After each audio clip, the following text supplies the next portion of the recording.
If you're like me and you've been obsessively following the adoption of AI in the field of communications, especially since the advent of GenAI a couple of years ago, it's clear that how communicators are thinking about and using these tools has changed tremendously.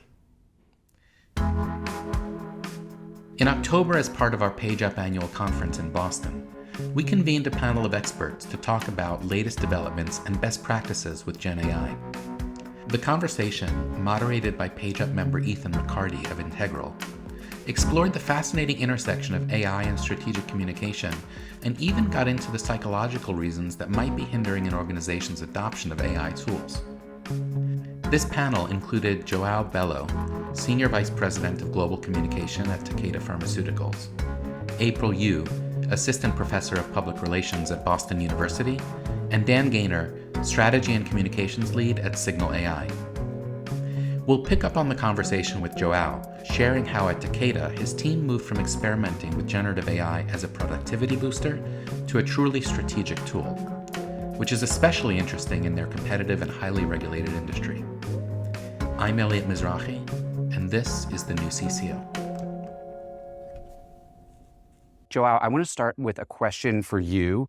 Something that you brought up in our conversation was seeing AI over the last, call it, year and a half or so, transform in your team's use of it from a productivity tool to more of a strategic tool. Can you share a little bit about your experience with that at Takeda?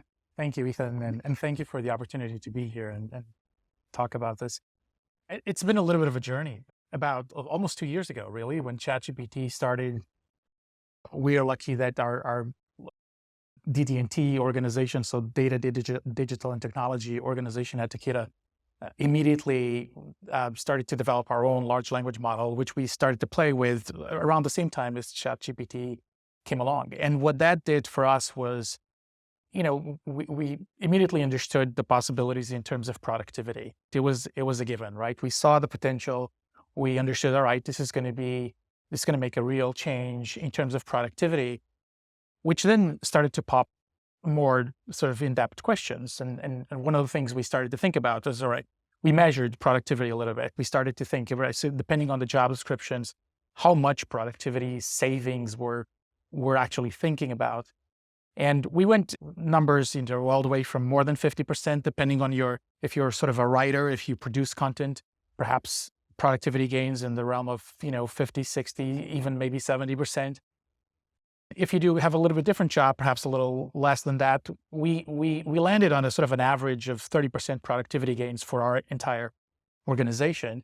So the question is, all right, if you have a team of 100, now you have 130 people. Yeah. And what does that actually mean? I want to pause and emphasize what Joao just shared.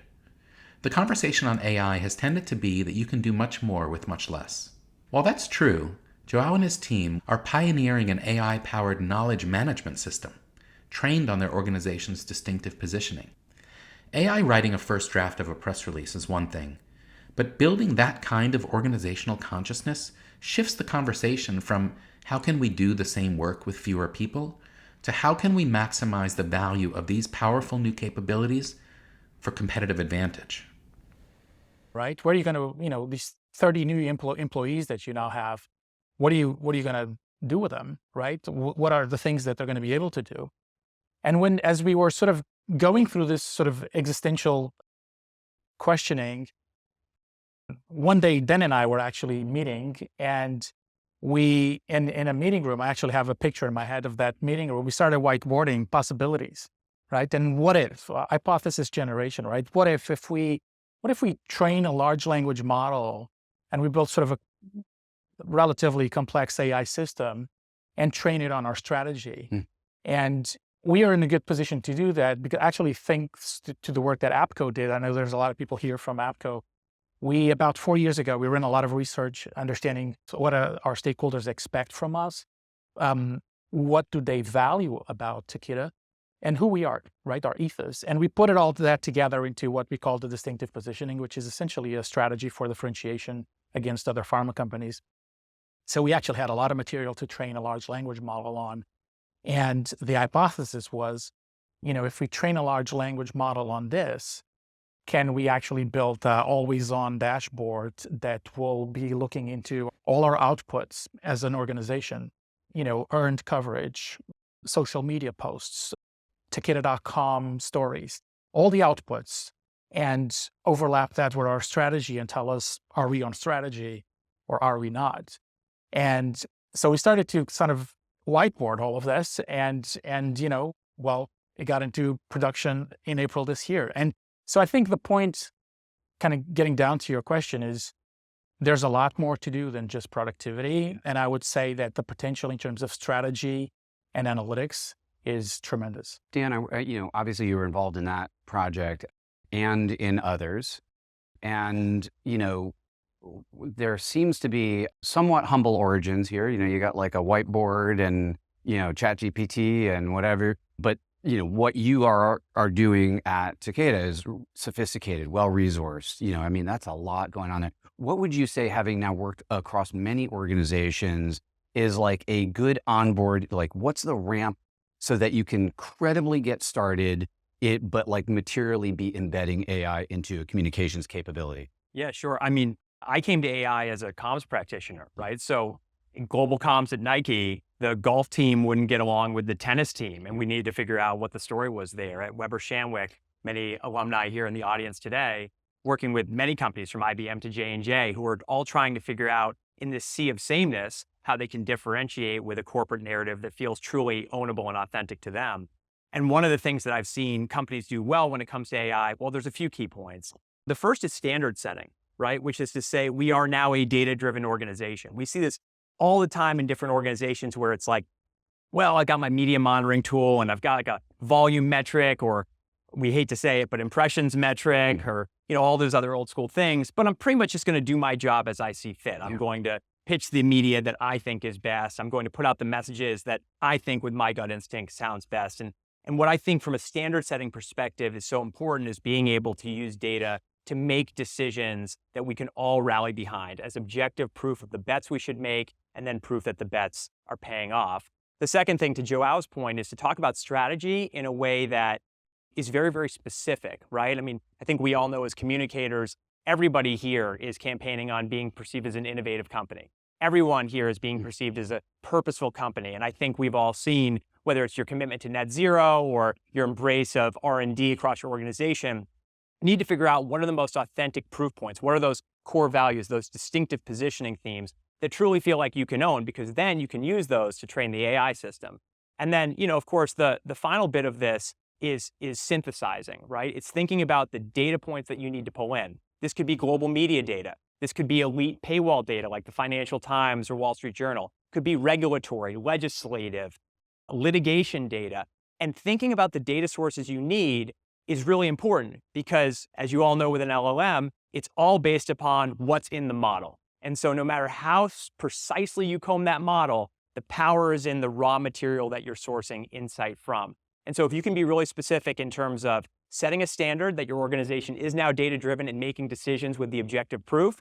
Second, making sure that you have a very specific strategy that you're using to shape the AI system to sharpen your messages and improve your storytelling and quantify your editorial calendar. And most importantly, figuring out the data sources that you're going to pull from in order to make sure that the information you're getting is in fact accurate.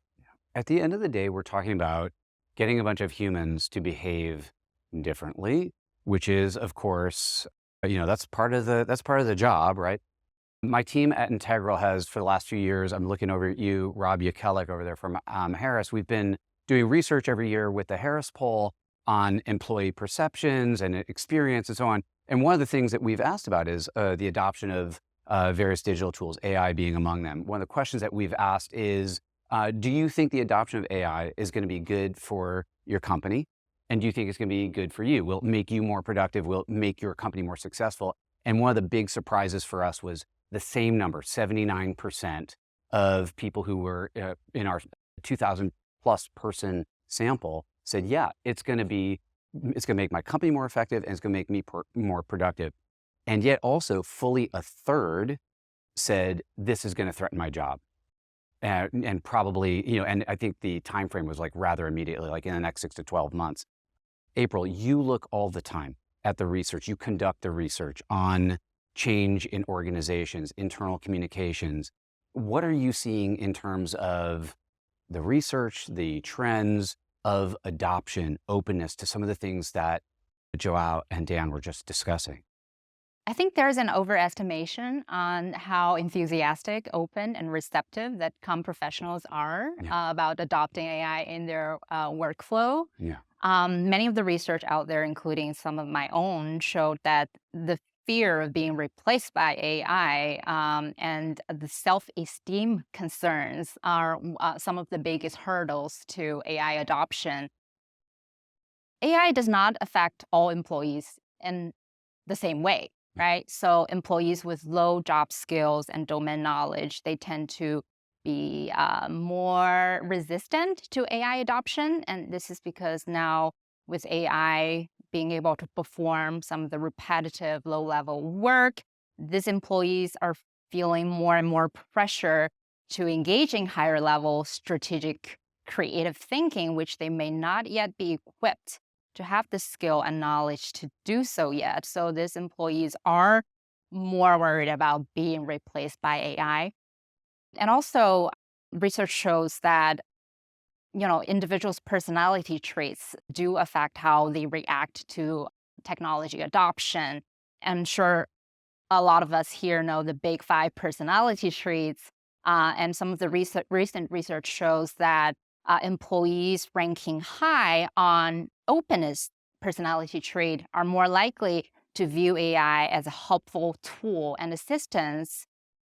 But on the flip side, employees who rank high on conscientiousness are less likely to be open to adopting AI in the workplace because, conscientiousness is a good thing and is usually considered high. Employees who perform well and perform the best in the company are usually those who are considered to have high conscientiousness. But in that particular study, it shows that employees who are high on conscientiousness are less likely to adopt AI because those are the employees who prefer to take control over their own workflow rather than just giving it to AI or co-working with AI. I think to overcome the general psychological resistance to adopting AI at work, there are 2 things that organizations can prioritize. One of that is to focus on reskilling and upskilling their workforce so that employees and AI can truly work in a complementary way. And the second part is to really identify what is the root cause of employees' psychological resistance, whether it is because they are fearful of being replaced by AI or they just don't trust AI in performing some of the strategic high-level creative work.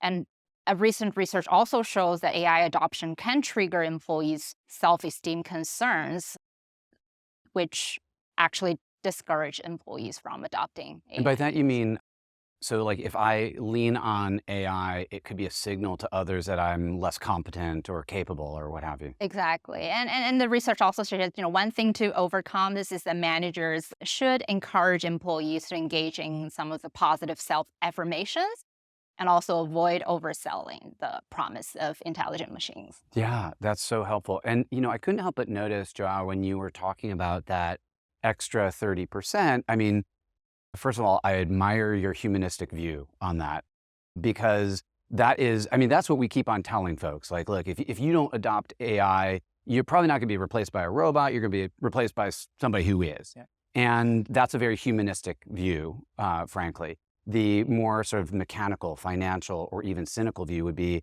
great, you got that extra 30%, you could cut a third of those people. How is that, hearing what April just said about the resistance that people had and your apparent optimism and humanism in rolling out AI, how is your team responding to this, what is no longer a pilot, but like actually a program? I think we're making progress. There's 2 dimensions to this. One is easier than the other. The first one I say is understanding AI, particularly Gen AI, and its potential to just, make your life easier. And I think a lot of people get that. The majority, I think, of our teams use Gen AI tools, depending on exactly what they're doing, to accelerate their work and accelerate their productivity. I think there's a different dimension, which is a little bit more complicated, that gets into change management, more profound change management, which is if you don't have to spend a lot of your time making progress with your tactical work, what does that say about your job description?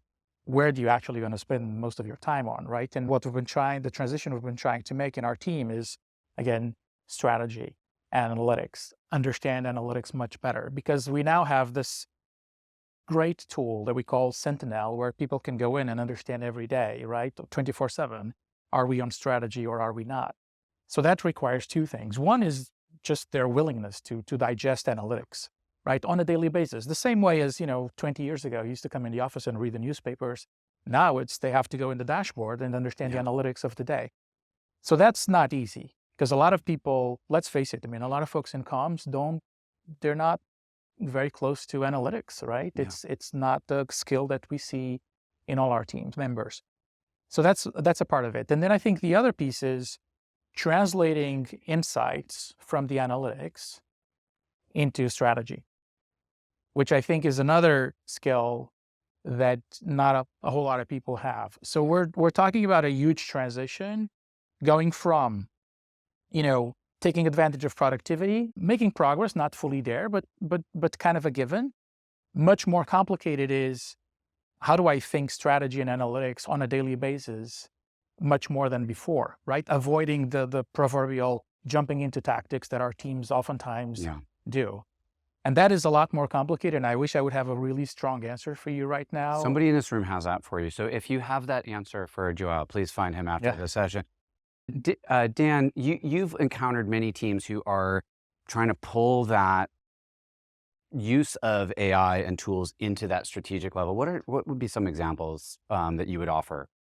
Well, I think it's important to recognize that AI can prove the impact of communications like never before. Yeah. A big reason that I moved from being a practitioner to a founder was that I had this idea that wouldn't it be amazing in that every quarterly earnings script, you'd have a reputation score, because reputation is 85% of a company's value. You've all seen that HBR study. So wouldn't it be amazing if we could quantify the impact? And for the longest time, communications teams have walked into a room with sales and marketing and IR, and they haven't necessarily been able to quantify their impact. Sales has the revenue numbers. Marketing has all their metrics about, the amount of people that saw the billboard. IR can say the stock price is good, and the comms person says, look at this great piece in the Financial Times. Yeah. And what I think is really encouraging about what Joao was talking about is being able to quantify the impact of a strategy vis-a-vis your competitive set, and being able to prove impact over time.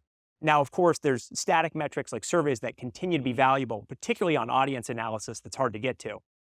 But for the first time, we're able to show the aggregate impact of everything we're doing, from CSR commitments to messaging to executive moments to earnings calls. So a few examples that I've seen go quite well.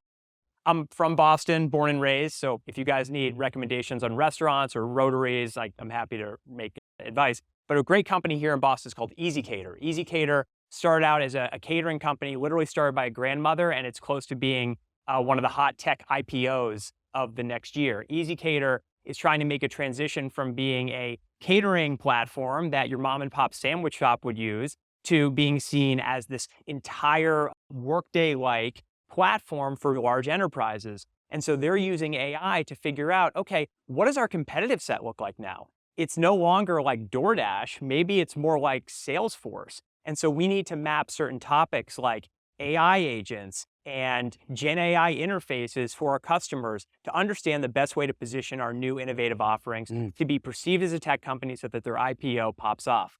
Another example would be a big consulting firm. They want to be able to look through a financial statement or an operational footprint and understand to what degree there are, labor concerns, sourcing concerns, sustainability concerns, so that they can have, aside from financial metrics, a very precise understanding of how trustworthy that company is. So there's a bunch of different examples out there, but fundamentally it starts with the communications team, to Joao's point, embracing measurement as a tool for action. And so few of us have struggled with measuring communications. That that is really that is really powerful. And even if that were the one way, that could be a very powerful way to talk about getting to a more strategic use of AI. April, you've seen the adoption of AI roll out. I would pose a similar question to you. What are you seeing some examples where AI is being used in novel, interesting, more strategic ways? Absolutely. I think we need to remember one of our core functions is manage relationship and reputation, and to think about how generative AI can help us deliver on that, right? So many research right now have been done, especially in the marketing field, on the impact of AI-driven chatbots and how that can be used as a tool to minimize relationship risks when interacting with consumers and customers. One piece of research I just published showed that in certain circumstances, AI-powered chatbots function better than human agents. So, for example, customers react better to AI-powered chatbots when giving a less than expected marketing deal because they don't view AI's behavior as being particularly selfish. On the flip side, Well, I'm sorry, I'm not sure if I quite followed that. I mean, I think I did, but I want to make sure that everybody gets that. yeah, So like if there's an offer made that is not a super compelling offer and it's offered by a human, it might be received worse or, less exactly. effective That's than if it were offered by a chatbot. Thank you. That's exactly Make what sure the I got study that. showed. This is because humans attribute less intentionality on AI's behavior, so they don't view the worst offer being made by AI as being particularly selfish. But also, if an AI presents a better than expected offer, they also don't view it as being particularly kind. So when you have a better than expected offer, it's more beneficial to convey that through a human agent than an AI agent. And another thing I would like to highlight from research is that how generative AI is impacting creativity. And a recent research published in one of the sciences journals showed that writers who use generative AI with fiction writing are perceived to be more creative in their storytelling than writers who did not use generative AI to generate ideas for fiction writing. However, the same study also showed, and this is a caveat, that even though generative AI boosts the individual writer's creativity, they found that the collective creativity decreased. So in other words, the stories look very similar to each other than the stories generated by humans. So I think this has huge implications to the creative field as a whole, because even though you see increasing individuals' creativity, maybe teams' creativity, but it might be damaging to the collective creativity as a field, leading to less diversity in thinking and storytelling. Yeah. I see you nodding your head. Was there something that you wanted to add to that? Well, I think it's so interesting how the AI discussion is like living in a parallel world, I might say, between the creative and the strategic use cases. So many of us in the room, we interact with AI systems in a creative context. We interact with GenAI, which is good at predicting the next pixel and the next word and the next note or the next frame of video. And that's because it's vectorizing, it's figuring out through data points where that word is closest to the next word, right? And I think it's so interesting where in my world, I think a lot about discriminative AI, which is all about tagging and labeling. Is it Amazon the company or Amazon the rainforest? Nike the company or Nike the shoes? Starbucks the company, Starbucks that you're ordering? And what I think is going to be so important is using the combination of those two to figure out where the human voice continues to persist as we adopt AI in this discussion. So using discriminative AI, we might be able to determine whether or not that idea truly did come from a human being, just like we can assess whether or not a college essay was written by a robot or a student at this point. I was just about to say to April, as somebody who I know grades many papers, are you finding that you're getting submissions that kind of, are clearly produced by LLMs? Yeah, it was pretty easy to detect who's In using conclusion, AI. it's like, okay, I the wish references that, are totally wrong, and it's not factual at all. Yeah. But I think this has huge implications for corporate communications because we exist in this sea of sameness, right? What company out there hasn't committed to going net zero by 2035 or 2050? Yeah. The key thing is to be highly specific with an authentic, ownable proof point. Joao, you certainly talked to me about this a lot.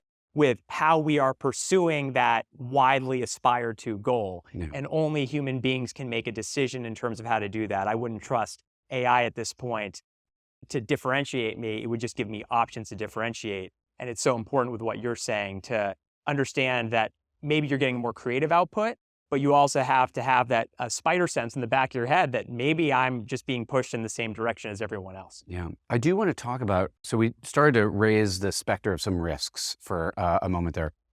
I want to share a couple stats. This is from some research that we'll be publishing with the Harris Poll in the next week or so. Organizations, you probably don't actually know how your employees are using AI. And what we found was that 69% of those whose companies use or license AI tools have used them for work on their personal computers, which may or may not be compliant with guidelines. And then 64% use both personal and work computers.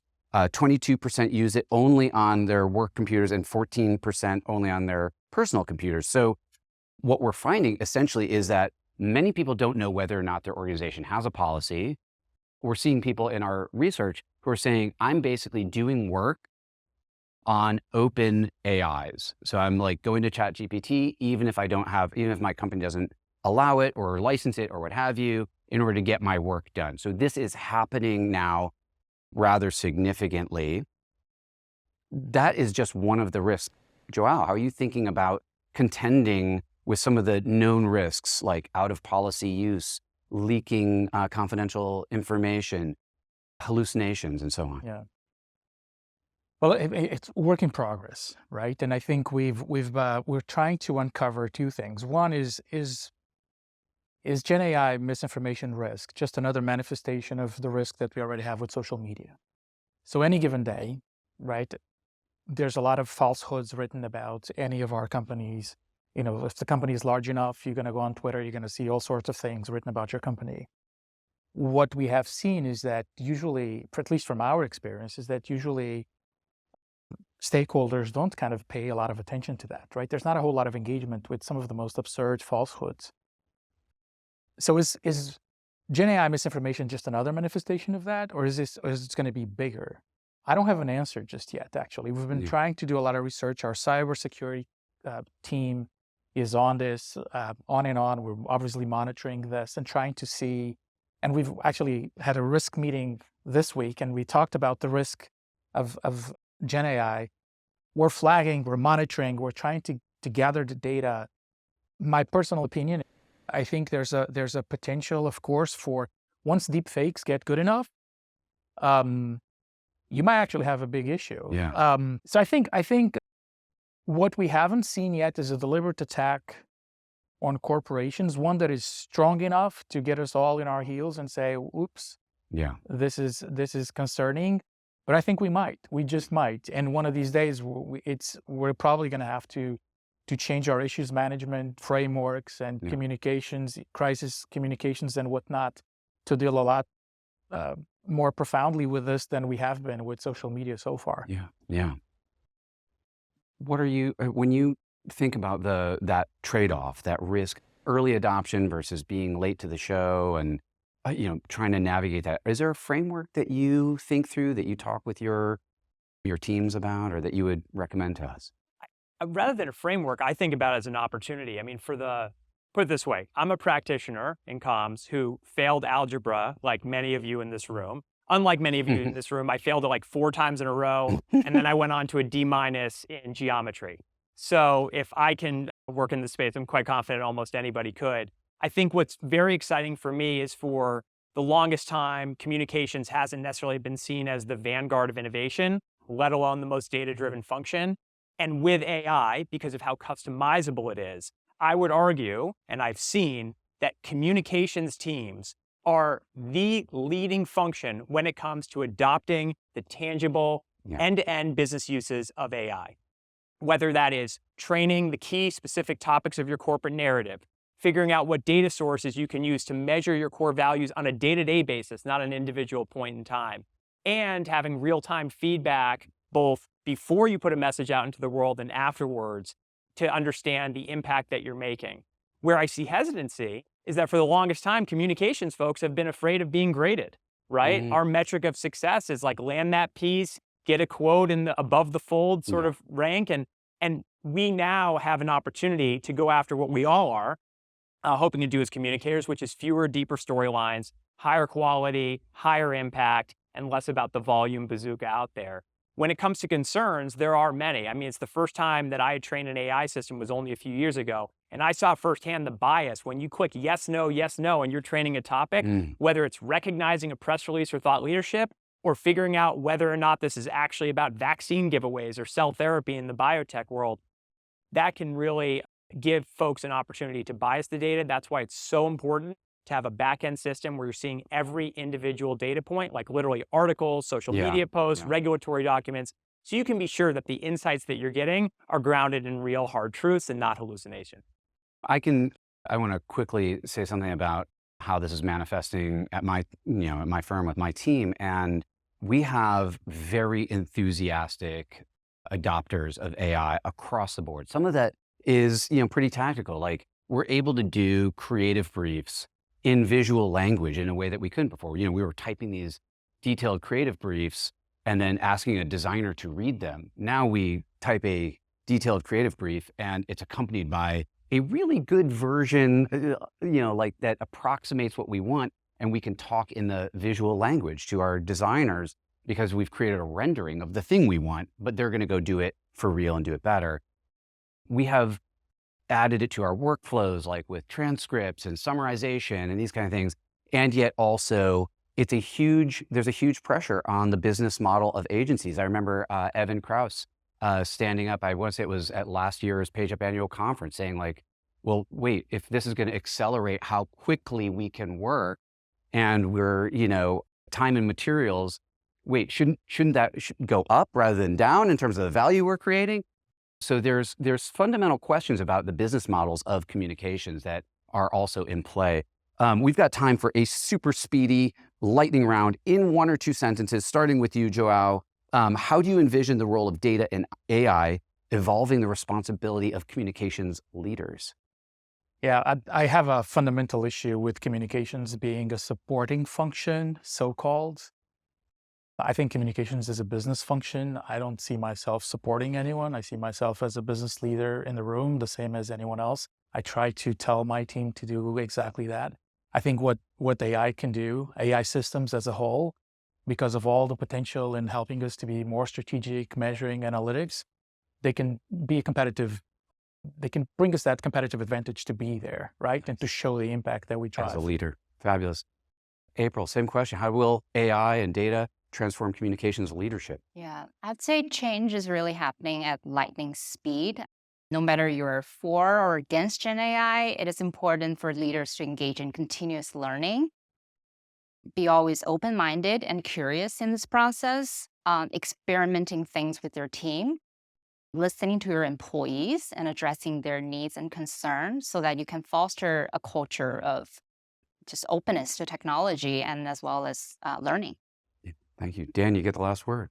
Proving your impact, helping your teams operate more efficiently is absolutely critical. But I think even better, what I've seen is data and AI deployed correctly can be a convening force, can put comms at the center of the table. And whether it's marketing, investor relations, operations, or sales, give you a leadership role with objective proof for the why behind the what that you're recommending. Joao, April, Dan, thank you for sharing your expertise and your experience with us. I invite everybody to give them a round of applause. Thank you so much. We hope you enjoyed this highly rated session and came away from it thinking about adoption of AI not as an onboarding of a new tool, but a transformation of your comms teams, their mindset, and their ways of working. Joao's experience revealed the potential for AI to elevate communications as a strategic function. But as April highlighted, successful AI adoption isn't just about having the technology. It requires change management, addressing the psychology, from building confidence to easing concerns about job security. I'm Elliot Mizrahi, and we'll see you next time on the new CCO.